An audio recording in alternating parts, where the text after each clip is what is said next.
ओम शांति। आज 5 जून 2026 के शुक्रवार के प्रातः मीठी मीठी मधुवन मुरली के बाप दादा के मधुर ईश्वरीय महावाक्य सुनते हैं। मीठे मीठे प्यारे प्यारे बाप दादा ने कहा, मीठे बच्चे बाप के साथ साथ तभी चल सकेंगे जब इस पुरानी दुनिया से बेहद का वैराग्य होगा। प्रश्न है, भगवान समर्थ होते हुए भी उसके रचे हुए यज्ञ में विघ्न क्यों पड़ते हैं? उत्तर है, क्योंकि रावण भगवान से भी तीखा है। जरूर जब उसका राज्य छीना जाएगा तो वह विघ्न डालेगा ही। शुरू से लेकर ड्रामा अनुसार इस यज्ञ में विघ्न पड़ते ही आए हैं, पड़ने ही हैं। हम पतित दुनिया से पावन दुनिया में ट्रांसफर हो रहे हैं तो जरूर पतित मनुष्य विघ्न डालेंगे। गीत चला, ओ दूर के मुसाफिर हमको भी साथ ले ले रे। ओम शांति। मीठे मीठे रूहानी बच्चों ने गीत की लाइन सुनी। जैसे वेद शास्त्र आदि भक्ति मार्ग का रास्ता बताते हैं, वैसे गीत भी थोड़ा रास्ता बताते हैं। वह तो कुछ समझते नहीं। शास्त्रों की कथाएं आदि सुनना वह जैसे है कन रस। अब बच्चे जानते हैं दूर देश का मुसाफिर किसको कहा जाता है। आत्मा जानती है हम भी दूर के मुसाफिर हैं, हमारा घर शांति धाम है। मनुष्य इन बातों को नहीं समझे तो गोया कुछ नहीं समझे। बाप को न जानने से सृष्टि चक्र को कोई नहीं जानते हैं। यह आत्मा समझती है कि शिव बाबा कहते हैं, मैं टेम्परेरी जीव आत्मा बनता हूँ, तुम स्थायी जीव आत्मा हो। मैं सिर्फ संगम पर ही टेम्परेरी जीव आत्मा हूँ, सो भी तुम्हारे माफिक नहीं बनता। मैं इस जीव में प्रवेश करता हूँ अपना परिचय देने के लिए, नहीं तो तुमको परिचय कैसे मिले। बाप ने समझाया है, रूहानी बाप एक ही है जिसको शिव बाबा अथवा भगवान कहते हैं, दूसरा कोई नहीं जानते। इसमें पवित्रता का भी बंधन है, बड़े से बड़ा बंधन है अपने को आत्मा समझना। जिस दूर के मुसाफिर पतित पावन को भक्ति मार्ग में याद करते हैं, वह रूहानी बाप समझाते हैं कि मैं सबको ले चलूँगा, किसी को भी छोड़ नहीं जाऊँगा। वापिस तो सबको जाना है, प्रलय भी नहीं होनी है। भारत खंड तो रहता ही है, भारत खंड का कभी विनाश नहीं होता है। सतयुग आदि में सिर्फ भारत खंड ही रहता है। कल्प के संगम पर जब बाप आते हैं तो आदि सनातन देवी देवता धर्म स्थापन करना होता है, बाकी सब धर्म विनाश होने हैं। तुम भी आदि सनातन देवी देवता धर्म स्थापन करने में मदद कर रहे हो। तो गीत सुना, कहते हैं बाबा हमको भी साथ ले चलो। बाप कहते हैं ऐसे साथ में कोई चल न सके जब तक पुरानी दुनिया से वैराग न आए। नया मकान बनता है तो पुराने से दिल टूट जाती है। तुम भी जानते हो यह पुरानी दुनिया खत्म होनी है, अब नई दुनिया में चलना है। जब तक सतो प्रधान नहीं बनेंगे तब तक सतो प्रधान देवी देवता बन नहीं सकेंगे। इसलिए बाबा बार बार समझाते हैं, अपने को आत्मा समझ बाप को याद करते रहो। सदगति करने वाला दूर का मुसाफिर एक ही आया हुआ है, उनको दुनिया नहीं जानती। सर्वव्यापी कह दिया है। अभी तुम बच्चे नंबरवार पुरुषार्थ अनुसार जानते हो कि हम शिव बाबा की संतान हैं। आते भी हैं तो समझते हैं हम बाप दादा के पास जाते हैं तो यह फैमिली हो गई। ये है ईश्वरीय फैमिली। किसी को बहुत बच्चे होते हैं तो बड़ी पलटन हो जाती है। शिव बाबा के बच्चे जो इतने बीके भाई बहन हैं, यह भी बड़ी पलटन हो जाती है। ब्रह्मा कुमार कुमारियाँ सब जानते हैं हम बेहद के बाप से वर्षा लेते हैं। शास्त्रों में दिखाते हैं पांडवों और कौरवों ने खेल खेला, राजाई दाव में रखी। अब राजाई न कौरवों की है न पांडवों की है, ताज आदि कुछ भी नहीं है। दिखाते हैं उनको शहर निकाला मिला, हथियार आदि छिपाकर जाए रखा। यह सब हैं दंत कथाएं। न पांडव राज्य है, न कौरव राज्य है, न उन्हों की आपस में लड़ाई चली है। लड़ाई राजाओं की लगती है, यह तो भाई भाई हैं। लड़ाई हुई है कौरवों और यौवनों की। बाकी भाई एक दो को कैसे खत्म करेंगे, दिखाते हैं। पांडव कौरव लड़े, बाकी 5 पांडव बचे और एक कुत्ता बचा, वह भी सब पहाड़ पर गल मरे। खेल ही खलास, राजयोग का अर्थ ही नहीं निकला। अभी तुम बच्चे जानते हो, बाप कलप कलप आकर एक धर्म की स्थापना करते हैं। बुलाते भी हैं, हे पतित पावन बाबा आओ, आकर पतित से पावन बनाओ। सतयुग में सूर्यवंशी राजधानी ही होती है। ब्रह्मा द्वारा विष्णुपुरी की स्थापना हो रही है। अब बाप आए हैं तो उनके डायरेक्शन पर चलना है। कमल पुष्प समान पवित्र रहना है। कन्याओं को तो नहीं कहेंगे कि गृहस्थ व्यवहार में रहते कमल फूल समान रहो, वह तो हैं ही पवित्र। यह गृहस्थियों के लिए कहा जाता है। कुमार और कुमारियों को तो शादी करनी ही नहीं चाहिए, नहीं तो वह भी गृहस्थी ही हो पड़ेंगे। कुछ गंधर्वी विवाह का नाम भी है। कन्या पर जब मार पड़ती है तो लाचारी हालत में गंधर्वी विवाह कराया जाता है। वास्तव में मार भी सहन करनी चाहिए, परंतु अधर कुमारी नहीं बनना चाहिए। बाल ब्रह्मचारी का नाम बहुत होता है। शादी की तो हाफ पार्टनर हो गया। कुमारों को कहा जाता है तुम तो पवित्र रहो। गृहस्थ व्यवहार वालों को कहा जाता है गृहस्थ व्यवहार में रहते कमल फूल के समान बनो। उन्हों को ही मेहनत होती है, शादी न करने से बंधन नहीं रहेगा। कन्या को तो पढ़ना है और ज्ञान में बहुत मजबूत रहना है। छोटी कुमारियां जो सगीर हैं उनको तो हम ले नहीं सकते, वह अपने घर में रहकर पढ़ सकती हैं। जो नाबालिग हैं उनको अभी सरकार के नियम के अनुसार यज्ञ में ले नहीं सकते हैं, तब तक वो घर में पढ़ती रहें। जैसे ही वो 18 के बाद फिर बाप के यज्ञ में शामिल हो सकती हैं। माता पिता ज्ञान में आए तो सगीर को ले सकते हैं। यह तो स्कूल का स्कूल है, घर का घर है और सत्संग का सत्संग है। सत माना एक बाप, जिसके लिए ही कहते हैं ओ दूर के मुसाफिर, तो आत्मा गोरी बनती है। बाप कहते हैं मैं मुसाफिर सदा गोरा रहता हूँ, प्योरिटी में रहने वाला हूँ। मैं आकर सभी आत्माओं को पवित्र गोरा बनाता हूँ, और तो कोई ऐसे मुसाफिर है नहीं। बाप समझाते हैं मैं आया हूँ रावण राज्य में, यह शरीर भी पराया है। तुम्हारी आत्मा कहेगी यह हमारा शरीर है। बाबा कहेंगे यह हमारा शरीर नहीं है, यह इनका शरीर है। यह पतित शरीर हमारा नहीं है। आते ही हैं इनके बहुत जन्मों के अंत के जन्म में। जो नंबर 1 पावन था वही नंबर लास्ट अर्थात अंत में विकारी बनते हैं।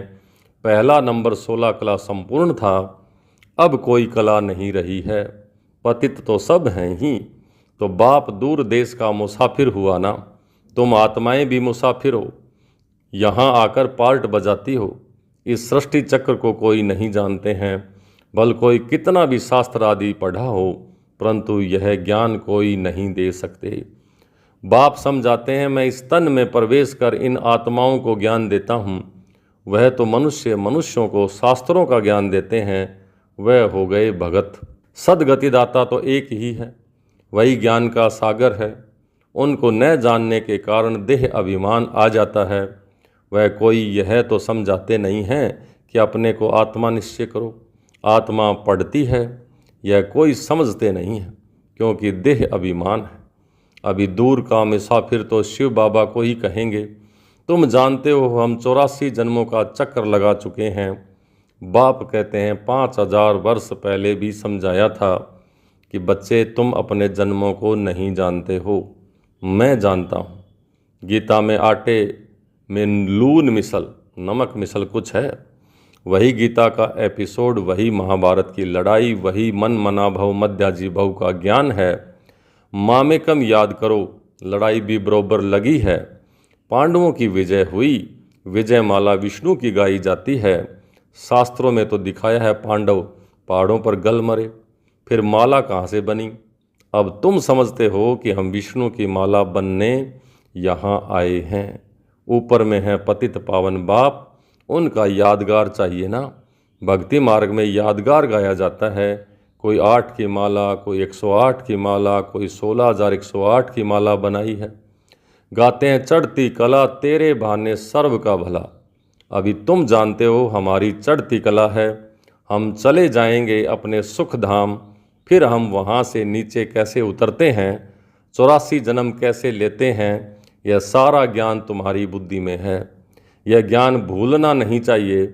हमारे सब दुख दूर करने, श्राप मिटाए, सुख का वर्षा देने बाप आया है। रावण के श्राप से सबको दुख होता है, तो अब बाप को और वर्षे को याद करना है। तुम जानते हो हम सूर्यवंशियों ने भारत में राज्य किया। भारत में ही शिव बाबा आते हैं। भारत ही स्वर्ग था। यह घड़ी घड़ी बुद्धि में याद करना पड़े।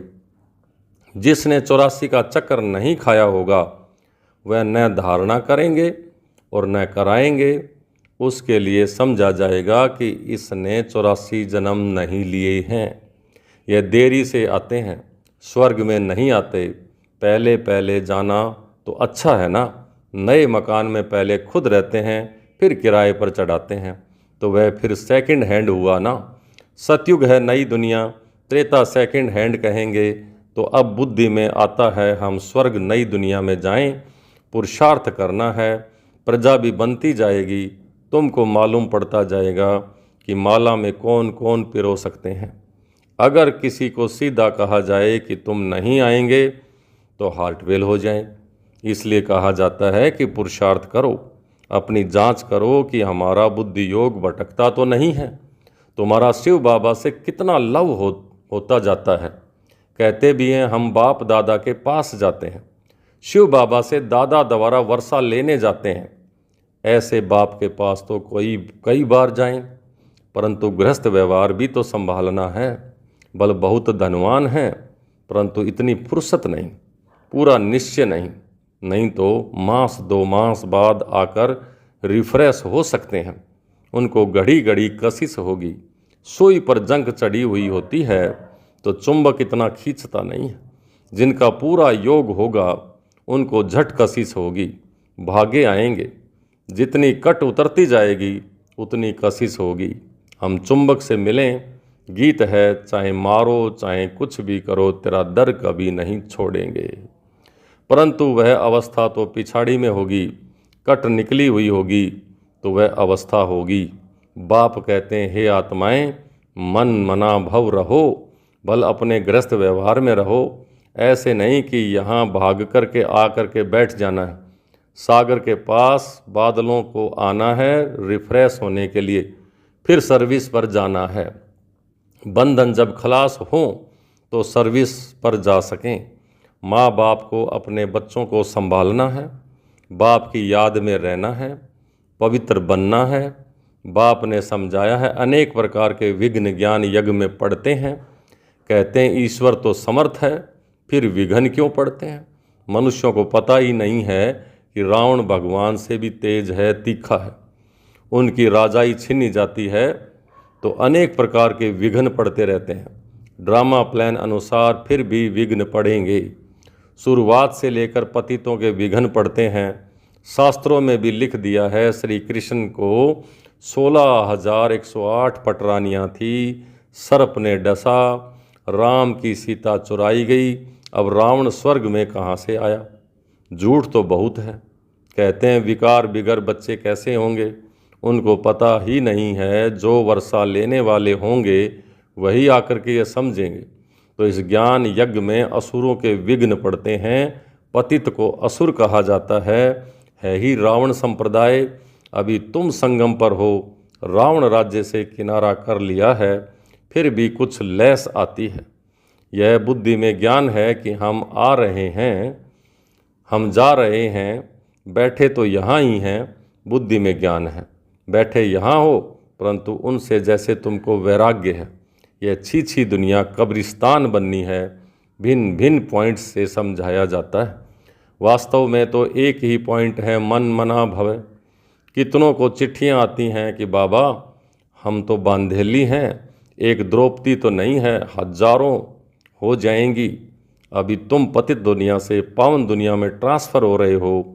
जो कल्प पहले फूल बने होंगे वही निकलेंगे। गार्डन ऑफ अल्लाह की यहाँ स्थापना होगी। कोई कोई तो ऐसे अच्छे अच्छे फूल होते हैं जो देखने से ही आराम आ जाता है। नाम ही है किंग ऑफ फ्लावर्स।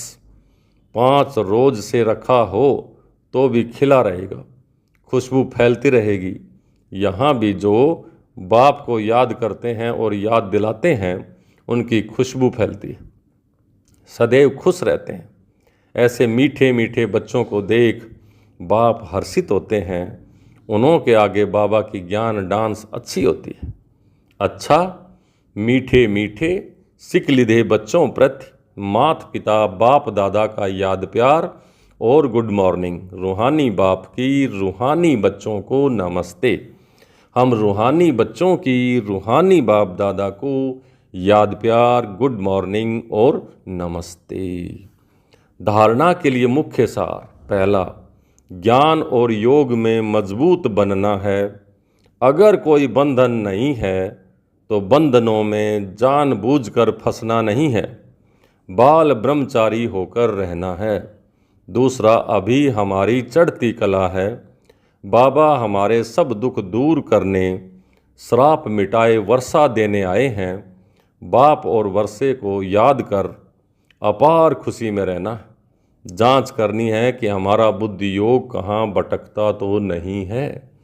आज का वरदान, समाने और सामना करने की शक्ति द्वारा सेवा में सफलता प्राप्त करने वाले रूहानी सेवाधारी भव। समाने और सामना करने की शक्ति द्वारा सेवा में सफलता प्राप्त करने वाले रूहानी सेवाधारी भव। रूहानी सेवाधारियों को सेवा के सिवाय कुछ भी सूझता नहीं। वे मनसा वाचा कर्मणा सर्विस से 1 सेकंड भी रेस्ट नहीं ले सकते, इसलिए बेस्ट बन जाते हैं।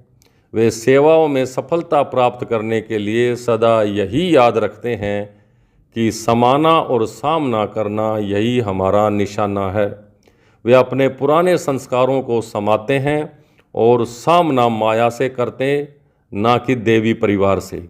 ऐसे बच्चे जो नॉलेजफुल के साथ साथ पावरफुल भी हैं, उन्हें ही कहा जाता है रूहानी सेवाधारी।